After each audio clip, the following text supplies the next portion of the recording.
दिल्ली में विधानसभा चुनाव खत्म हो गया। बीजेपी को बहुमत मिल गया है। अब दिल्ली में धीरे धीरे आरोप प्रत्यारोप का दौर शुरू हो रहा है। दिल्ली में इस बार सत्ता परिवर्तन हो चुका है। 27 साल के बाद दिल्ली में बीजेपी को बहुमत मिल गई है। दिल्ली में आपकी सरकार हटते ही आपने बीजेपी पर गंभीर आरोप लगाने शुरू कर दिए हैं। दिल्ली में पूर्व सीएम आतिशी ने बीजेपी पर जमकर बरसी हैं, जिससे दिल्ली में सियासी संग्राम छिड़ा हुआ है। चलिए इस वीडियो में जानते हैं कि दिल्ली की पूर्व सीएम आतिशी ने बीजेपी के ऊपर कौन सा आरोप लगाया और आगे जानेंगे कि ये आरोप कितनी हद तक सही है। दरअसल आम आदमी पार्टी की नेता और दिल्ली की पूर्व सीएम आतिशी ने बीजेपी पर जमकर आरोपों की बरसात की। पूर्व सीएम आतिशी ने कहा है कि आपकी सरकार हटते ही दिल्ली में लंबे लंबे पावर कट लगने शुरू हो गए हैं। उन्होंने कहा कि आम जनता के साथ साथ बीजेपी के कार्यकर्ता भी एक्स पर ट्वीट कर इसकी शिकायत कर रहे हैं। दिल्ली के लोग अब इन्वर्टर खरीद रहे हैं। इस बीच पूर्व सीएम आतिशी ने कहा कि दिल्ली के लिए बीजेपी विपदा बन गई है। दिल्ली में बीजेपी के आते ही सिर्फ 3 दिन में ही दिल्ली का पावर सेक्टर ध्वस्त हो गया है। कई लोगों ने मुझे फोन किया और ये भी माना कि इस बार चुनाव में उनसे गलती हो गई जो वो बीजेपी की सरकार ले आए। आतिशी ने दिल्ली के अलग अलग इलाकों में पावर कट होने पर क्या कहा। 9 फरवरी को सैनिक एन्क्लेव मोहन गार्डन में 4 घंटे के लिए पावर कट लगा। 8 फरवरी को रात को 12 बजे सनलाइट कॉलोनी आश्रम में रात भर बिजली कटी रही। 10 फरवरी को राधेपुर ईस्ट दिल्ली में 2 घंटे के लिए पावर कट हुआ। 1 फरवरी मलकागंज इलाके में 5 घंटे पावर कट हुआ। 12 फरवरी को तिलक नगर में 1 घंटे का पावर कट हुआ। 12 फरवरी को उत्तम नगर में रात भर बिजली गायब रही। पिछले 3 दिनों से 8 फरवरी के बाद से दिल्ली के अलग अलग हिस्सों से लगातार बिजली कटने की, बिजली जाने की, लंबे लंबे पावर कट्स की शिकायत आ रही है। और ये दिल्ली के एक हिस्से में नहीं है।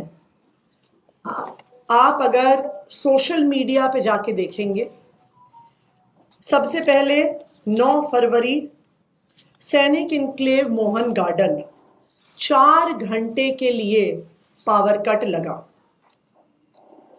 8 फरवरी रात को 12 बजे सनलाइट कॉलोनी आश्रम रात भर बिजली कटी रही।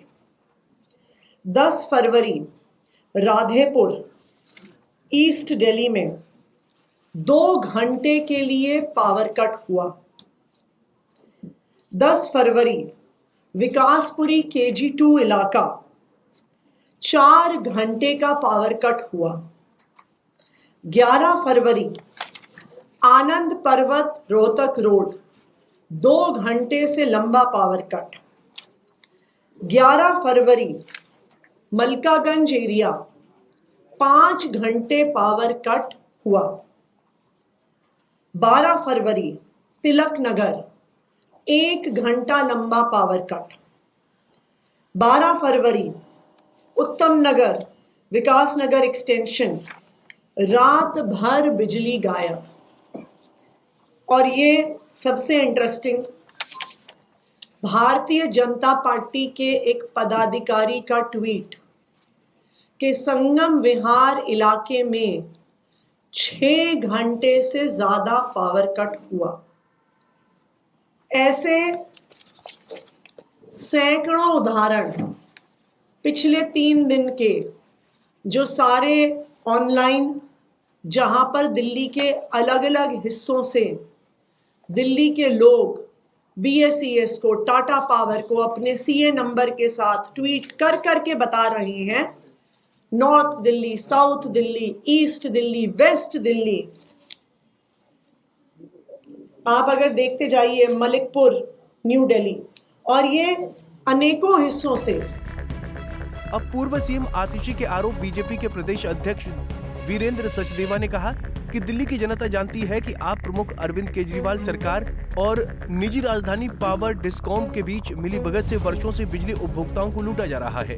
उन्होंने कहा कि बीजेपी ने पहले भी PPSC और अन्य हेड्स के माध्यम से बिजली उपभोक्ताओं के शोषण को उजागर किया है। अब जब दिल्ली में बीजेपी सरकार बनने की संभावना है तो कार्यवाहक मुख्यमंत्री साजिश रच रही हैं, डिस्कॉम को अपने साथ मिलाने की कोशिश कर रही हैं। दिल्ली प्रदेश अध्यक्ष का ये बयान कार्यवाहक मुख्यमंत्री आतिशी की उस प्रेस वार्ता के जवाब में आया है जिसमें उन्होंने कहा था कि आम आदमी पार्टी की सरकार के हटते ही दिल्ली में बड़े पैमाने पर बिजली कटौती शुरू हो गई है। उन्होंने आरोप लगाया कि बीजेपी की सत्ता में आते ही सिर्फ 3 दिनों में ही दिल्ली का पावर सेक्टर बुरी तरह प्रभावित हो गया है। ये दिल्ली में पहली बार नहीं जब बीजेपी और आप किसी मुद्दे पर आमने सामने हो। हर दिन बीजेपी और आम आदमी पार्टी किसी न किसी मुद्दे पर आरोप प्रत्यारोप का दौर चलता रहता है। बहरहाल दिल्ली में नई सरकार के गठन के बाद आप और बीजेपी पर हमलावर रहेगी। आम आदमी पार्टी चुनाव हारने के बाद भी जनता के हकों की लड़ाई लड़ने के लिए हमेशा तत्पर है। अब देखने वाली बात होगी कि आप दिल्ली वालों के हक की लड़ाई बिना सत्ता में रहे कैसे लड़ती है। ये तो आने वाला वक्त बताएगा। Bureau report, Punjab Kesari TV. हमसे जुड़े रहने के लिए हमारे YouTube चैनल को सब्सक्राइब करें और नई वीडियो की नोटिफिकेशन के लिए बेल आइकॉन को दबाएं।